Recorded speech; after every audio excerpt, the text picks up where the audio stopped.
For 30 years, Johnny Carson was America's beloved late-night companion, the warm Midwestern nice guy who tucked the country into bed with Hollywood glamour and gentle laughter.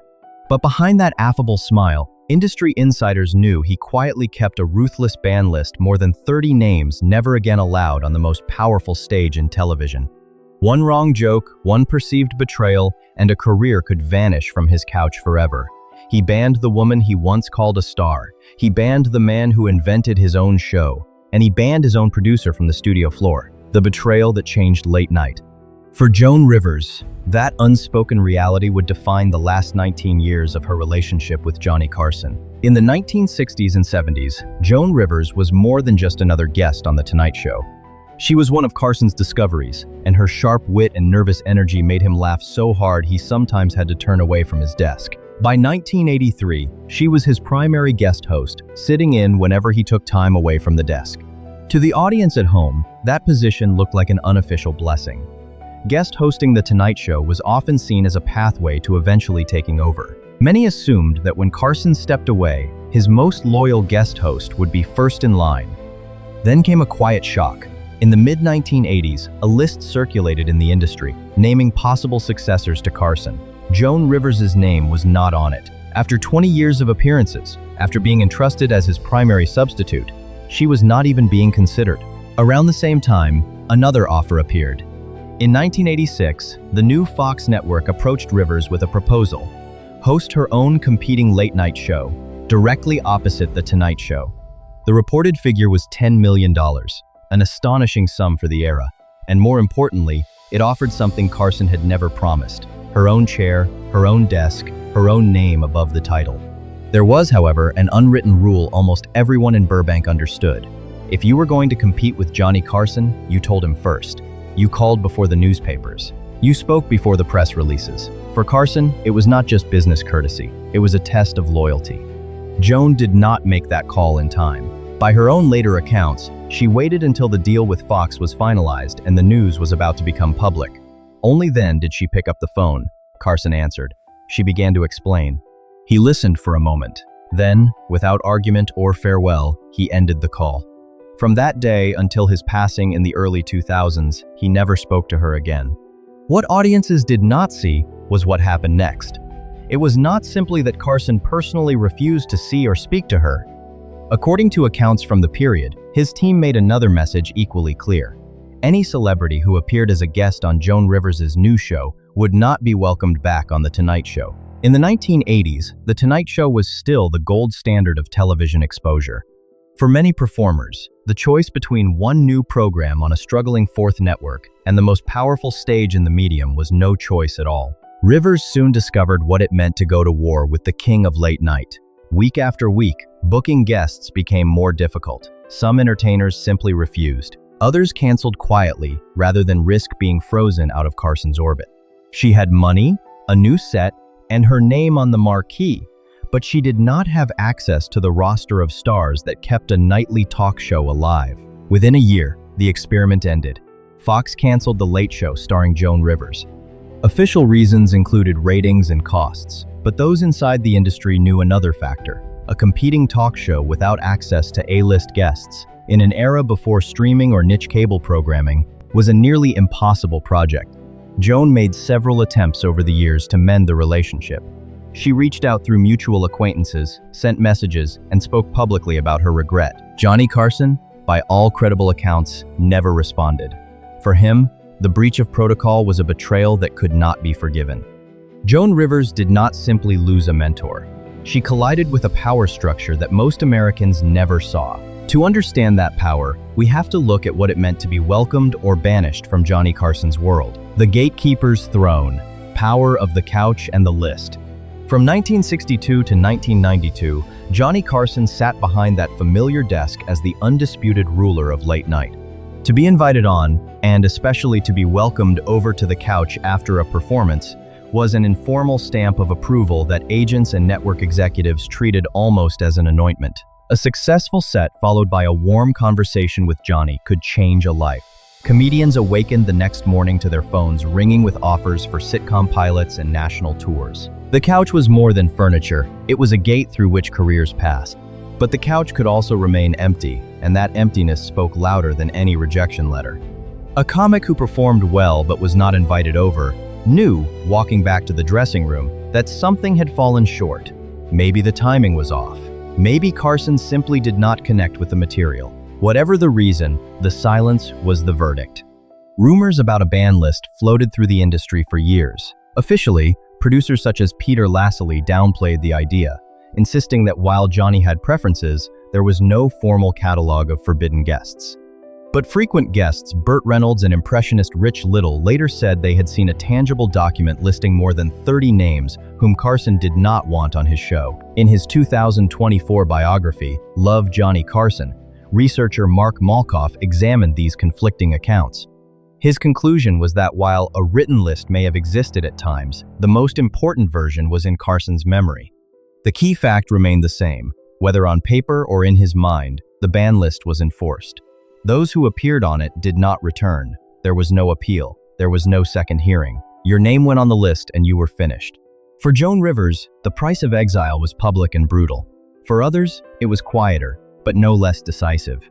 Crossing the staff protection line, among the most revealing cases, was a man millions admired as a clown and a humanitarian, Jerry Lewis. To most Americans, Jerry Lewis was synonymous with two images. One was the manic comic persona from films and nightclub performances. The other was the earnest host of an annual telethon, staying on camera for hours to raise money for muscular dystrophy research. Over the years, Lewis had appeared on The Tonight Show many times. He and Carson shared a mutual understanding of live performance and timing. Jerry could be unpredictable, but he was undeniably watchable. Behind the scenes, however, Johnny Carson had drawn a firm boundary that even the biggest names ignored at their peril. He believed that the crew who operated the cameras, managed the cue cards, and made the show run smoothly deserved the same respect as any celebrated guest. In 1975, during one of Jerry Lewis's visits, that principle was tested. The specific details have never been fully broadcast, but the broad outline has been consistent. Late in the production day, Lewis made a sudden request of the cue card man, Don Schiff. It was a last-minute change that, at that moment, with the machinery of the show already in motion, could not be accommodated. Witnesses later said that Lewis did not take the refusal calmly. He turned on Schiff with a burst of anger, berating him in a way that went far beyond standard workplace frustration. To those present, it felt like a dressing down delivered by a star who seemed to believe his fame gave him license to treat a crew member as expendable. What audiences never saw was Johnny Carson's reaction. To him, an attack on the crew was an attack on the show itself. According to those familiar with the incident, Carson saw Lewis's outburst as an assault on the dignity of everyone who worked there. After that day in 1975, Jerry Lewis did not sit on Johnny Carson's couch again. There were no public feuds, no statements in the press. The door simply closed. Lewis continued to work, continued to perform, continued to host the telethon. But among the people who ran late-night television, the story of what happened with Don Schiff became a cautionary tale repeated for years. It did not matter that Lewis was one of the most famous entertainers alive. It did not matter that audiences loved him. Carson had drawn a line, and the most famous comedian of his generation had been on the wrong side of it. Within the industry, the meaning was clear. If Jerry Lewis could be quietly banished for mistreating a crew member, then no amount of fame could outweigh Carson's loyalty to his staff. If you're enjoying this look behind the curtain, subscribe to this channel. We're preparing episodes on other classic television hosts and producers who maintained their own ban lists, often targeting actresses and writers who challenged them. When jokes became a war, protecting his people, however, did not mean Carson was above using his power in less charitable ways. The next man to collide with that power felt its sting not because he had insulted a crew member, but because he had bested Johnny in business. Wayne Newton, often called Mr. Las Vegas, built his career in the showroom lights of Nevada. By the late 1970s, he was a symbol of Las Vegas itself, with his name on marquees and his voice associated with an entire era of nightclub glamour. In 1980, Newton and a group of partners entered negotiations to purchase the Aladdin Hotel. Another group of investors also had designs on the property. That group included Johnny Carson. When the dust settled, it was Wayne Newton's consortium that won. For a neutral observer, the story might have ended there.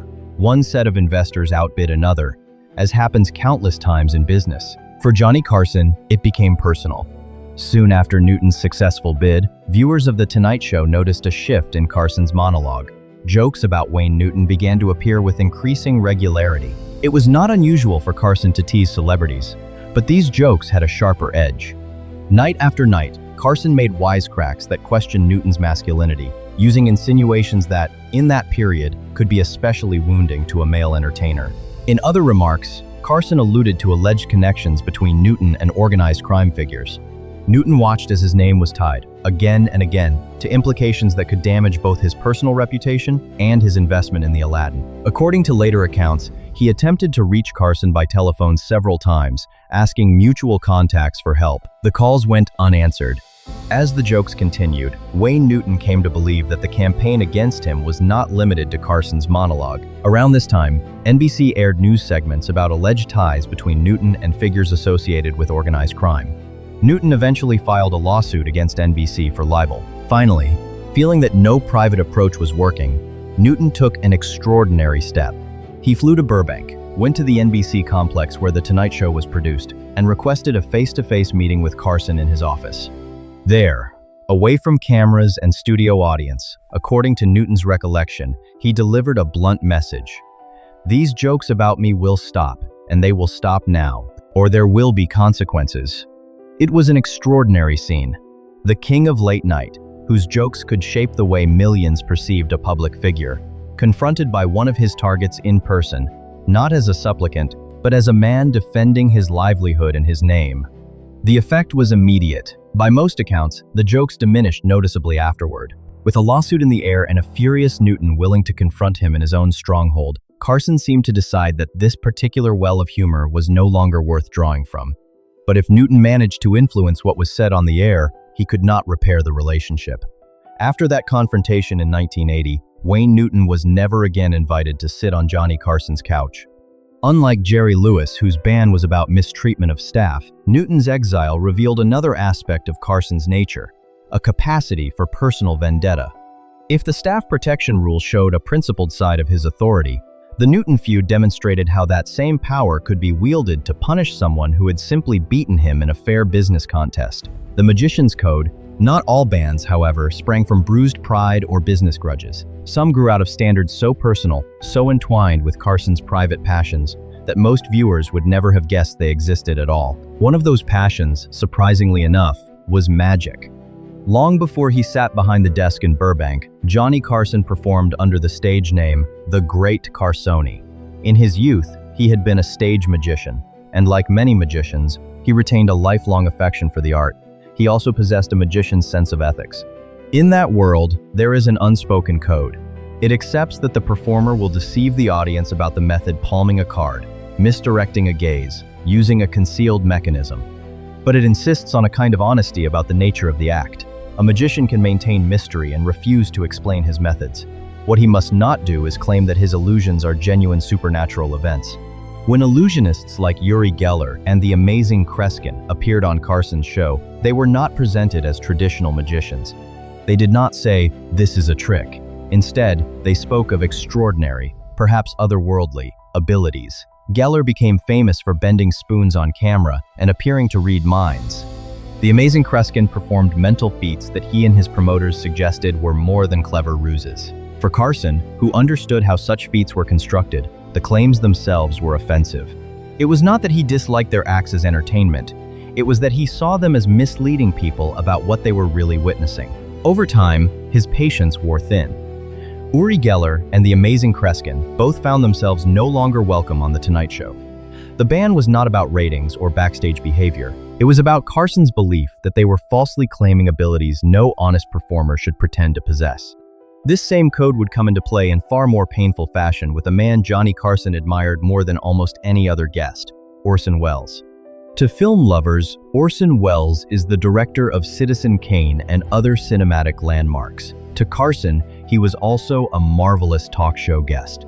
Welles's appearances were filled with stories of old Hollywood, radio drama, and the early days of television. His sonorous voice and commanding presence made even the simplest anecdote sound like an epic. It would have been easy to imagine that someone of Welles's stature could never fall afoul of Carson's unwritten rules. Yet, in the late 1970s, he did exactly that. On one of his later appearances, Wells decided to perform a mentalist routine. Behind the scenes, according to later research, Wells used what magicians call plants, accomplices strategically placed in the audience, pretending to be strangers. There is nothing inherently wrong with such techniques when openly presented as illusions. What bothered Carson was that Wells, like Geller and Kreskin, was blurring the line between honest trickery and suggestions of genuine mental powers. To make matters worse, the routine did not go smoothly. At a crucial point, something went awry, and the illusion collapsed in front of the studio audience and millions of viewers at home. Those who later studied Carson's decisions say that the failure of the trick was not what sealed Wells's fate. Show business is unpredictable. Even the best performers have off nights. What Carson could not accept was the underlying dishonesty about the nature of the act, from a man he had respected so profoundly. After that appearance, Orson Welles did not return to The Tonight Show. For Carson to ban someone whose work he revered tells us how seriously he took his personal code. Skillful illusion was welcome. Misleading the public about that illusion was not, breaking every unwritten rule. At other times, the reasons for a ban were more practical and, in one memorable case, almost comically avoidable. William Shatner's visit to The Tonight Show in the early 1980s should have been an easy triumph. By 1983, Star Trek, although short-lived in its original run, had become a phenomenon in syndication. Shatner was a familiar face, a pop culture figure whose presence on Carson's couch would delight viewers. The Tonight Show, however, had its own unwritten script. Guests needed to be lively without overwhelming the host, amusing without derailing the rhythm, and respectful of the invisible patterns that made a live talk show function. According to accounts from staff and observers, Shatner's appearance violated several of those unwritten rules in rapid succession. From the moment he sat down, his manner of speaking presented a challenge. Instead of the quick, engaging back and forth that Carson favored, Shatner launched into extended responses in a single, relatively flat tone. To Carson, who prided himself on the timing of his program, it was like sand poured into the gears. Then came a visual misstep. In the middle of the conversation, Shatner turned his body away from Carson and directed his remarks to another guest on the couch, effectively presenting his back to the host. On The Tonight Show, where the entire visual design centered on the connection between host and guest, it was an unmistakable breach. Finally, Shatner mentioned a show airing on another network, ABC. At a time when network loyalty was treated almost like a corporate creed, this amounted to giving free promotion to a rival while seated in NBC's flagship late-night chair. Producers in the control room exchanged glances. You did not sit on NBC's most valuable set and advertise for ABC. It was the kind of mistake that revealed a fundamental misunderstanding of the world Shatner had walked into. Taken together, they became a demonstration of how not to behave on The Tonight Show. Shatner was not cruel or insulting. He simply, and spectacularly, failed to adapt to the invisible choreography of late-night television. Carson, who often treated such misfires as one-time embarrassments, evidently decided this combination of missteps was not worth repeating. William Shatner did not return during the remaining years of his tenure. The sketch that cut too close. If Shatner's exile could be chalked up to mismatched styles, Dana Carvey's came from something closer to an emotional bruise. By 1990, Dana Carvey was one of the brightest lights on Saturday Night Live. His impersonations of political figures and celebrities had made him a familiar presence in living rooms across America. In that spirit, Carvey and the SNL writers devised a sketch called Carsenio, a playful combination of Johnny Carson and Arsenio Hall. At the time, Arsenio was the new face in late-night, young, energetic, and popular with audiences that traditional network executives were starting to recognize as vital. On paper, it was standard SNL fare. Yet at its core, Carsenio carried an implication that landed with surprising force. Beneath the gags and mannerisms, the sketch portrayed Carson as old-fashioned, slightly bewildered by the changing world of late-night television. The message was unmistakable. The king of late night was becoming yesterday's man. For a host who had reigned without serious challenge for decades, who had watched other would-be competitors come and go, the rise of Arsenio Hall and the arrival of cable and new formats were real concerns. Even if Carson never spoke publicly of feeling threatened, he was not immune to the knowledge that his time at the top would eventually end. In that context, the Carsenio sketch felt less like gentle ribbing and more like a public declaration that his era was drawing to a close. It was one thing to know privately that the world was changing. It was another to watch a young impressionist perform that knowledge in front of millions, reducing your legacy to a punchline about obsolescence. According to industry observers, Carson did not appreciate the joke. Dana Carvey, who might otherwise have been a natural, frequent guest on The Tonight Show, was no longer welcomed. For the remaining years of Carson's tenure, he did not appear. The original host in exile, we have now seen bands born of loyalty to staff, devotion to a magician's code, discomfort with generational change, and resentment over business defeats. Some decisions reached even closer to the roots of The Tonight Show itself. One such instance involved Steve Allen, the man who had first invented the template that Carson would inherit and refine. In 1954, nearly a decade before Carson took over, Steve Allen became the original host of The Tonight Show. His mix of talk, sketches, and musical performances created a format that would define late-night American television for the rest of the century. When Carson assumed the mantle in 1962, the relationship between the two men was, at least in public, cordial. Allen appeared on The Tonight Show as a guest more than once. Over time, however, tensions grew. Accounts from staff and observers suggest that Allen did not always treat the crew with the deference Carson expected. Anecdotes describe him speaking sharply to technicians and production staff, behavior that would have set off alarm bells for a host who had already banished Jerry Lewis for his treatment of a cue card man. The strain intensified after an incident in which Allen, in public, made light of an injury Carson had suffered. For a man who kept his private challenges largely hidden from viewers, this crossed yet another line. In 1982, the response came not in a public statement, but in a quiet, practical change. Steve Allen could still appear on The Tonight Show, but only when a guest host, not Carson, sat in the chair. Whenever Johnny was at the desk, Allen was no longer welcome. It was an arrangement that, to anyone watching at home, would have been invisible. Allen still appeared. The show still booked him, but the man who had created the format was now permitted to visit his own creation only when its current owner was not in the room. Among all the bans Carson ever imposed, this one may have been the most precisely calibrated, not a complete exile, but a controlled humiliation that reminded everyone in the building who held the power. The symbolism was unmistakable. Carson's control over the program was absolute, even when it came to those who had pioneered the very ground he stood on. What do you think of Carson banning the man who invented the Tonight Show format? Was this justified or a step too far? Let us know in the comments below. Banned from the studio floor, perhaps the most startling example of that control came not with a former host, nor with a rival comic or singer, but with someone inside Carson's own circle, his longtime producer, Freddie DeCordova. For more than 20 years, DeCordova served as one of the key figures behind the scenes at The Tonight Show. While Johnny was the face, Freddie was one of the principal minds guiding the program's shape. By 1991, the nation knew that Carson's era was drawing to a close. Inside the show, there was a sense that they were bringing a long-running chapter of American culture to its conclusion. It was during this final period that Carson decided to address, on the air, one of the most personal losses of his life. Years earlier, his son Ricky had been lost in an automobile accident, a family tragedy that Carson rarely discussed publicly. On this particular evening, he chose to speak about Ricky, offering viewers a rare window into feelings he usually kept firmly off camera. The moment on the air was quiet and sincere.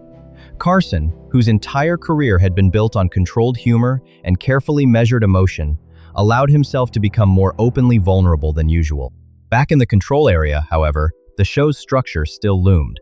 As Carson's tribute continued, it grew longer than originally planned. Freddie DeCordova, focused on the needs of the broadcast, did what he had done countless times before. He gave Carson the standard signal, indicating that it was time to bring the segment to a close. In an ordinary interview, this gesture would have been routine. On that night, however, in that context, the familiar signal landed very differently. To Carson, immersed in recalling his son, the gesture was not a neutral reminder. It felt like an interruption of something sacred, an attempt to put a stopwatch on his most personal ache. Accounts from those who later spoke about the incident agree on its aftermath. Johnny Carson reacted with decision and silence. Freddie DeCordova, the producer who had helped shepherd the program through so many years of success, was no longer permitted to be present on the studio floor during tapings. He remained associated with the show in name, but his physical presence in the room where Johnny worked was over. The irony was bitter. DeCordova had done exactly what a producer was supposed to do: keep the show on schedule. In any other context, the signal would have been routine, forgettable, unworthy of a second thought. But Carson had opened a door to something he almost never shared with his audience. And in that moment, the producer's professionalism collided with the host's grief.